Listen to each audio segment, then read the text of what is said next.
ചേട്ടാ നിങ്ങൾ 25 ആൾ ഒരേപോലെ ആക്കിയാൽ എന്ത് ചെയ്യും?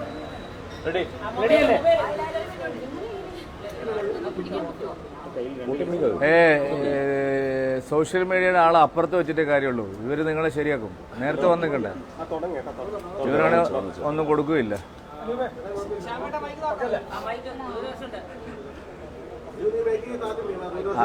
ദൂരദർശന മര്യാദയ്ക്ക് വെക്കട്ടോ, എന്തെങ്കിലും കൊടുക്കും.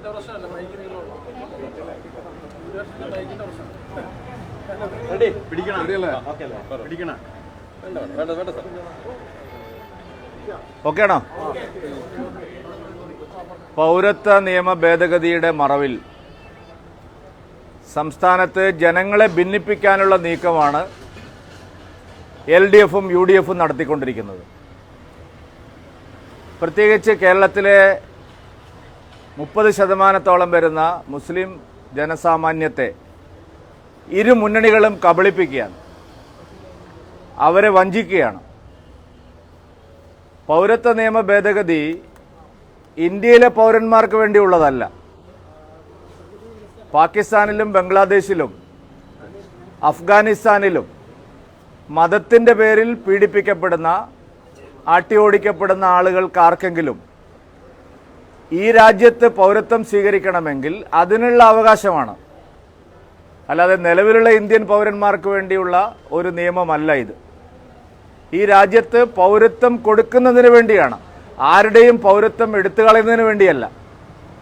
എല്ലാ വസ്തുതയും മനസ്സിലാക്കിയിട്ടും സംസ്ഥാനത്തിൻ്റെ മുഖ്യമന്ത്രി ശ്രീ പിണറായി വിജയനും പ്രതിപക്ഷ നേതാവ് ശ്രീ VD സതീശനും പാവപ്പെട്ട ആളുകളെ വഞ്ചിക്കുകയാണ്, കബളിപ്പിക്കുകയാണ്.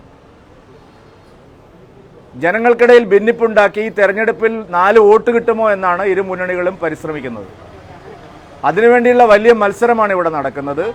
മുസ്ലിം സമുദായത്തെ കബളിപ്പിക്കുകയാണ് LDFും UDFും. പിണറായി വിജയൻ പറയുന്നത് ഞാനിവിടെ പൗരത്വ നിയമം നടപ്പാക്കില്ല എന്നാണ്.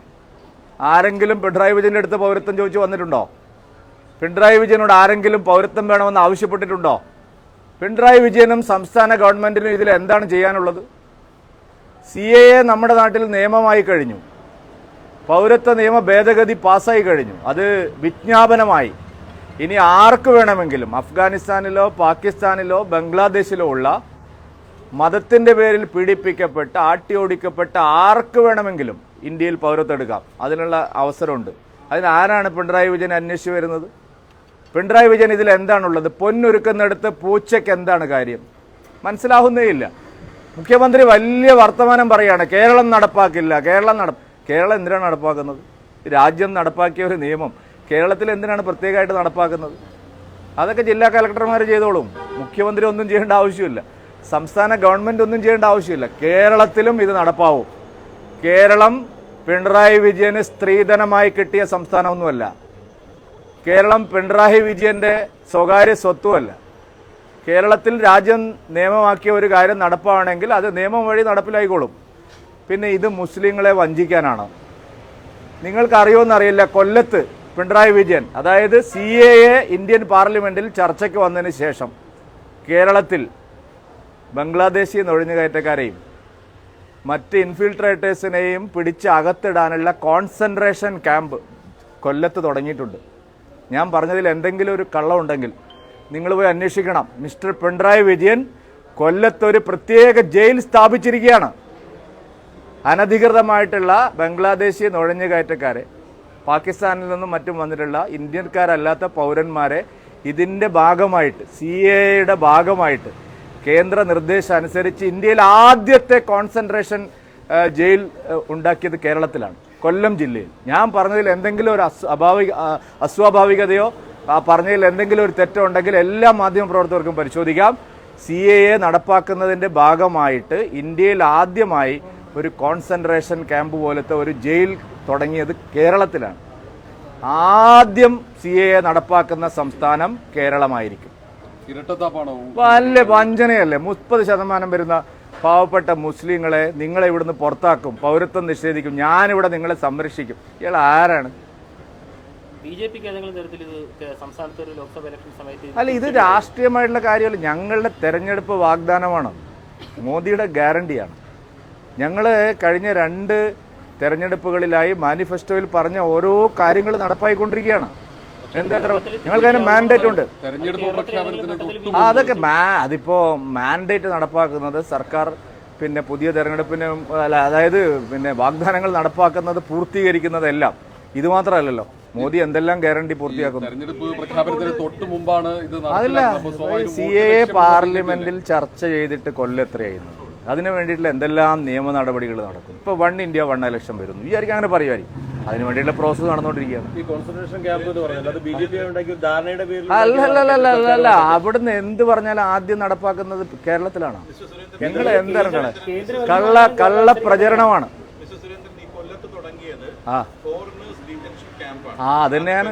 അതിന്റെ ഭാഗമായിട്ട് എല്ലാ സംസ്ഥാന നിങ്ങൾ പറഞ്ഞ പോരല്ലോ, പിണറായി വിജയൻ പറയട്ടെ കൊല്ലത്ത് എന്താണ് തുടങ്ങിയതെന്ന് പിണറായി വിജയൻ വ്യക്തമാക്കട്ടെ. അതായത് അനധികൃത കുടിയേറ്റക്കാരെ, വിദേശികളെ, വിദേശ പൗരന്മാരെ, ഇന്ത്യയിൽ പാസ്പോർട്ടും വിസയും ഇല്ലാതെ കഴിയുന്ന ആളുകളെ അതന്നെയാണ് സാർ. അല്ല കേരളത്തിൽ ഏറ്റവും കൂടുതലുള്ളത് ബംഗ്ലാദേശികളും അല്ല.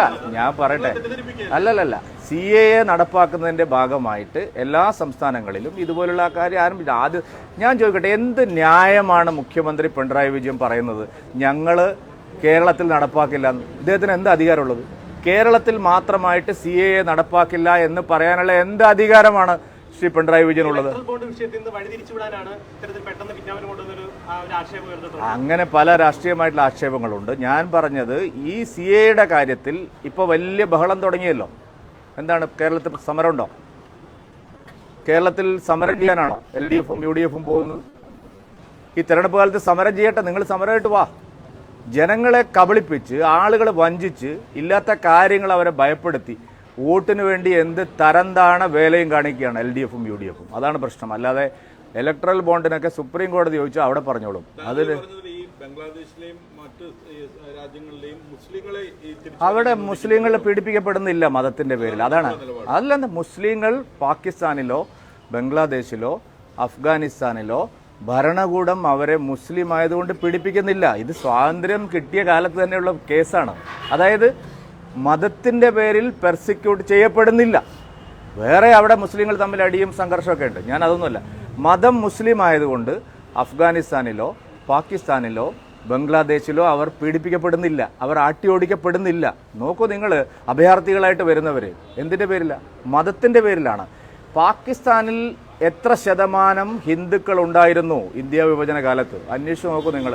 അപ്പൊ നിങ്ങൾ വസ്തുത എന്തിനാണ് വളച്ചൊടിക്കുന്നത്? ഇത് CPMന്റെയും കോൺഗ്രസിന്റെയും കള്ളപ്രചരണമാണ്. മതത്തിന്റെ പേരിൽ പെർസിക്യൂഷന് വിധേയമാവുന്ന ന്യൂനപക്ഷങ്ങളായിട്ടുള്ള ആൾക്കാരെയാണ്. അതിൽ ക്രിസ്ത്യാനികളുണ്ട്, ജൈനന്മാരുണ്ട്, ബുദ്ധന്മാരുണ്ട്, ഹിന്ദുക്കളുണ്ട്. നിങ്ങൾ ഒരാളുടെ കാര്യം മാത്രം പറയില്ല. പാകിസ്ഥാനിലോ ബംഗ്ലാദേശിലോ അഫ്ഗാനിസ്ഥാനിലോ മുസ്ലിങ്ങൾ അവർ മതത്തിന്റെ പേരിൽ പീഡിപ്പിക്കപ്പെടുന്നില്ല. അത് തന്നെയാണ് സത്യം. കേരളത്തിൽ BJPക്ക് എന്തെങ്കിലും നേട്ടമുണ്ടോ? അല്ല, ഇത് രാഷ്ട്രീയ നേട്ടത്തിനല്ല, ഞങ്ങളെ തെരഞ്ഞെടുപ്പ് വാഗ്ദാനങ്ങളാണ്. രാഷ്ട്രീയ നേട്ടം ഉണ്ടാവുമോ എന്നൊക്കെ ഉള്ളത് അവർ രാഷ്ട്രീയ നേട്ടത്തിന് വേണ്ടിയാണ് പരിശ്രമിക്കുന്നത്. ഞങ്ങൾ ഇതൊന്നും രാഷ്ട്രീയ നേട്ടത്തിന് വേണ്ടിയിട്ടല്ല. ഞങ്ങളുടെ പോയിന്റ് വളരെ ക്ലിയർ ആണ്. ഈ കാര്യത്തിലുള്ള നിലപാട് വളരെ വ്യക്തമാണ്. കോൺഗ്രസും CPM ഞാൻ ഇപ്പൊ ഇവിടെ സുധാകരൻ പറയാണ് ഞങ്ങളെ IND വന്നാൽ അറബിക്കടലിൽ എറിയും. അത് രാഹുൽ ഗാന്ധി പറഞ്ഞോ? മധ്യപ്രദേശ് PCC അധ്യക്ഷൻ പറഞ്ഞോ? ബംഗാൾ PCC അധ്യക്ഷൻ പറഞ്ഞോ? UPCC അധ്യക്ഷൻ പറഞ്ഞോ? എന്താ KPCC അധ്യക്ഷൻ മാത്രം പറയുന്നത്? അതൊന്ന് അന്വേഷിക്കും നിങ്ങൾ. കോൺഗ്രസിന്റെ ഏത് നേതാവാണ് ഇങ്ങനെ പറഞ്ഞിരിക്കുന്നത്? IND വന്നാൽ അറബിക്കടലിൽ എറിയും എന്ന് പറഞ്ഞ ഏത് നേതാവുണ്ട്? ഒന്നുമില്ല. ഇരട്ടത്താപ്പിന്റെ അപ്പോസ്തലനാണ് സുധാകരനും കമ്പനിയും. അതൊക്കെ സുപ്രീം കോടതി ചോദിച്ച കാര്യങ്ങളിൽ സുപ്രീം കോടതി അതൊക്കെ SBI മറുപടി പറയും. BJPക്ക് എന്താണ് തിരിച്ചടി? പത്മജ വേണുഗോപാല് തൃശ്ശൂരിൽ പ്രചരണത്തെ ചെല്ലുന്ന ഒരു സാഹചര്യം ഉണ്ടാവുമോ? അല്ല, തെരഞ്ഞെടുപ്പ് ഞങ്ങളുടെ സ്റ്റാർ ക്യാമ്പയിനേഴ്സിനെയും ബാക്കിയുള്ള കാര്യങ്ങളൊന്നും നിശ്ചയിച്ചിട്ടില്ല. എന്താ പത്മജയോട് മാത്രം നിങ്ങൾക്കൊരു സംശയം എന്തെങ്കിലും ഉണ്ടോ?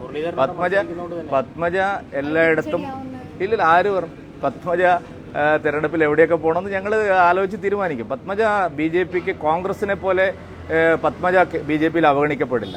പത്മജയ്ക്ക് എല്ലാ ആദരവും ബഹുമാനവും എല്ലാ അവസരവും ഞങ്ങൾ നൽകും. അതിലൊരു സംശയം ആർക്കും വേണ്ട. പത്മജ കോൺഗ്രസിൽ ചവിട്ടി മതിക്കപ്പെട്ട പോലെ BJPയിൽ ഉണ്ടാവില്ല. ഷമാ മുഹമ്മദ് പറഞ്ഞത് നിങ്ങൾ കേട്ടില്ലേ? അതുപോലെ അനുഭവം ഞങ്ങളെ പാർട്ടിയിൽ ഉണ്ടാവില്ല. പുതുതായിട്ട് വന്ന ആരും അങ്ങനെ യാതൊരു വേവലാതിയും വേണ്ട. അല്ല, എല്ലായിടത്തും ഈ കോൺഗ്രസിൽ അവഗണിക്കപ്പെടുന്ന ആൾക്കാർ ഇപ്പോൾ ക്ഷമ ഉൾപ്പെടെയുള്ള ആൾക്കാർ പ്രതികരിക്കുന്നുണ്ട്, അവഗണിക്കപ്പെടും. അവരൊക്കെ ബിജെപിയിലേക്ക് സ്വാഗതം ചെയ്യുന്നു. അല്ല, അവർക്കൊക്കെ വരാനുള്ള പിന്നെ നോക്കിയിട്ടാണ്. സുരേഷ് ഗോപിയുടെ കാര്യത്തിൽ എന്തെങ്കിലും ഒരു പ്രത്യേകമായ ഒരു പാക്കേജ് എന്തെങ്കിലും ഉണ്ടാക്കുന്നുണ്ടോ? ആള് കുറവെന്നുള്ള പരാതിയുണ്ട്, അദ്ദേഹത്തിന് സുരേഷ് ഗോപിക്ക് ആള് കുറവെന്ന് പറയുന്ന ആൾക്കാർക്ക് തലയ്ക്ക് വെളിവില്ലെന്ന് മാത്രമേ ഞാൻ പറയുന്നുള്ളൂ. നിങ്ങൾ എന്ത് കണ്ടിട്ടാണ് ഈ പറയുന്നത്? സുരേഷ് ഗോപിക്ക് അദ്ദേഹം അങ്ങനെയൊന്നുമല്ല പറഞ്ഞില്ല. അദ്ദേഹം ഇതാണ് നിങ്ങളെ ഇത്രയും നീചമായ പ്രവർത്തനം. അദ്ദേഹം പറഞ്ഞത് ആ കോളനിയിൽ കുറച്ചു പേര് വോട്ട് ചേർത്തിട്ടുണ്ടായിരുന്നില്ല.